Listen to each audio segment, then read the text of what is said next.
In 2008, the Turkish Nobel Prize winner Orhan Pamuk published The Museum of Innocence, about a wealthy businessman in love with a poor cousin.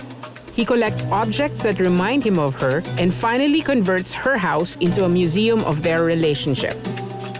In 2012, the novelist inaugurated an actual Museum of Innocence, which houses mementos of that romantic obsession and offers a look at the lives of upper-class Istanbul citizens of the 1970s and 80s.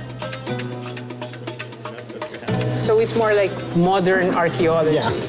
It's like a modern ethnographic museum at the same time, but based on a novel. So objects actually makes those, fiction characters into something solid, real. So it gives a really great sense of reality, so in the novel. If you were to have your own Museum of Innocence, what would it contain? Well, the first item will be the first edition Walkman with a cassette, and then you had to bring an extra cassette. So since you only had the cassette, it tended to be mixtapes that you made yourself, and then you had to carry spare batteries, and it was all very heavy. What about you? What would be the first item? Mine would be, wala ko laser disc na eh. A laser disc. Of what movie? Strangely enough, but my earliest memory of watching a movie is Hocus Pocus starring Bette Midler. Okay. Which is so weird, I don't know why. But anyway, that's it. I don't even remember Hocus Pocus. It's funny.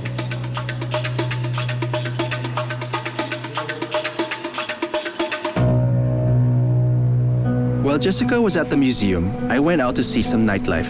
I was joined by Marie, a German writer that I first met at a film festival here in Istanbul back in 2011. We were younger back then and got drunk every night by Taksim Square. It was one of the best trips of my life. Now, Istanbul's nightlife has changed much since then, with the hipper spots now located at Kadıköy on the Asian side of town. After recent events, it's best to exercise some caution while going out. Still, it was nice to see Marie after all these years. What was it about the city that made you fall in love with it? I don't know. It's so vibrant. It's alive. Like, it's alive everywhere. It tires you, but it brings you to places you've never been to. It's very extreme in a lot of dimensions. If you could keep images of Istanbul in a box and store it inside of your head forever, what would these images be like? First of all, the Bosphorus, I guess. The ferry and the Bosphorus. Yeah. The drive on the ferry, the window you look through and you see the whole city, and you're just inside on this ferry, and you think this is like an awesome feeling, but this is daily life, and this is just a transportation thing. This is what Istanbul is, I think. Like, it's crazy beautiful. You're like, damn, what is going on? What is this kind of city? And then it's totally normal at the same time. And this is a mystery about the city that is really, really interesting and keeps you very up-spirited.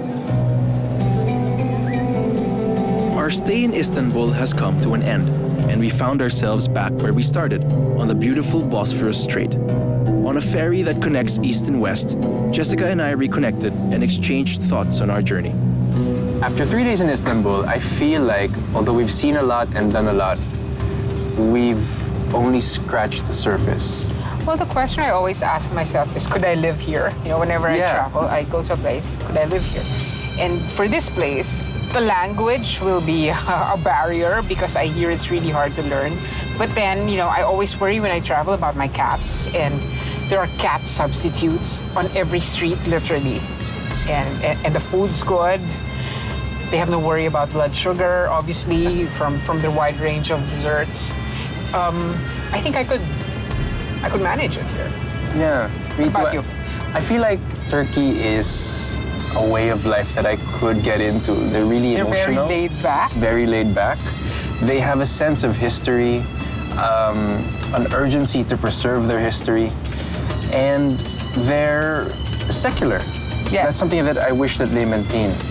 Yes. The secular lifestyle, where you're free to drink, free to be whatever you want to be. Yeah, I thought my main interest in Turkey would be the historical sites, the museums, etc. But I find the places I really liked are the market where we walk through, and we look at things like olives and pickles. That was really fun. And even though a lot has changed in Turkey in the last few years, it has maintained its beauty. It's still such a beautiful country. It's gorgeous, and I think the that's public something- transport system is. We're in the ferry, and it's great. Yeah, clean. Yeah. And I think that beauty is something that we'll see more of in our next destination, which is Cappadocia. Cappadocia. I've always wanted to go. Have you ever been? I've been, and it's like a dream. In the next episode of Trippies, we explore a place unlike any other place on Earth, Cappadocia. Read more about Trippies in the Travel Now section of the Philippine Star.